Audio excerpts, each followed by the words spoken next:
மதுரை அலங்காநல்லூரில் நடந்த ஜல்லிக்கட்டை பல லட்சக்கணக்கான மக்கள் உலகம் முழுவதுமே காணொலியிலையும் நேர்லையும் பார்த்து ரசிச்சிருக்காங்க. இன்னைக்கு நடைபெற்றது. முதல் பரிசா முதல்வர் மு.க.ஸ்டாலின் சார்பில் டிராக்டர் கொடுத்திருக்காங்க.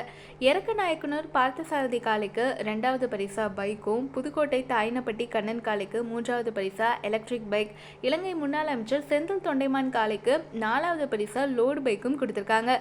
சிறந்த மாடுபிடி வீரர்கள், சிறந்த காளைகளுக்கான பரிசுகளை அமைச்சர் பி. மூர்த்தி கொடுத்திருக்காரு. அலங்காநல்லூர் ஜல்லிக்கட்டு போட்டு இன்னைக்கு காலையில் 8:15க்கு தொடங்கி சாயந்தரம் 6:15 மணிக்கு முடிஞ்சது. மாடுபிடி வீரர்கள், பொதுமக்கள் அப்படின்னு சொல்லிட்டு இந்த போட்டியில் 72 பேர் காயமடைஞ்சிருக்காங்க. இதில் 10க்கும் மேற்பட்டவர்கள் மேல் சிகிச்சைக்காக மதுரை அரசு ராஜாஜி மருத்துவமனையில் சேர்க்கப்பட்டிருக்காங்க.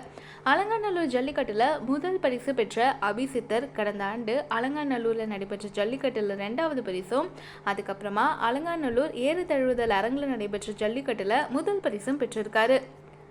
உலக புகழ்பெற்ற இந்த மதுரை அலங்காநல்லூர் ஜல்லிக்கட்டு போட்டியை துணை முதல்வர் உதயநிதி தொடங்கி வைத்தார். உதயநிதி கூட அவருடைய மகன் இன்பநிதியும் ஜல்லிக்கட்டு போட்டியை பார்க்க வந்திருக்காரு.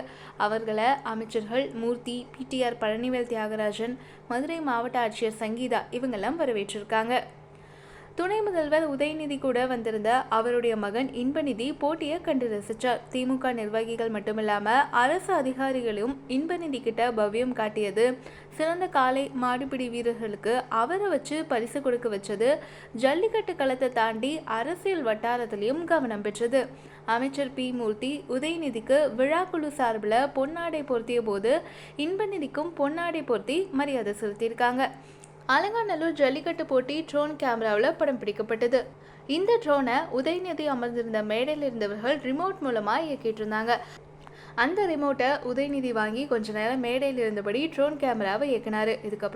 இதுக்கப்புறம் இன்பநிதி கொஞ்ச நேரம் இயக்கினாரு. அப்போது எதிர்பாராத விதமாக ட்ரோன் கேமரா திடீர்னு வாடிவாசல் முன்பு தரையில் விழுந்துருச்சு. அதை மாடுபிடி வீரர் ஒருத்தர் எடுத்து வந்து திரும்ப ஒப்படைச்சாரு. இதனால வாடிவாசலில் பரபரப்பு ஏற்பட்டது. அலங்காநல்லூர் ஜல்லிக்கட்டு போட்டிக்கு அயர்லாந்து நாட்டிலிருந்து அந்தோனி கான்லான் அப்படிங்கிறவர் அடிக்கடி வருவது வழக்கம்.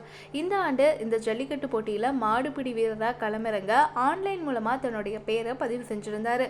இன்னைக்கு ஜல்லிக்கட்டு திடலுக்கு வந்து உடல் தகுதி தேர்வில் பங்கேற்று அதில் தேர்வான பின்னர் வயது காரணம் காட்டி அவர் தகுதி நீக்கம் செய்யப்பட்டார்.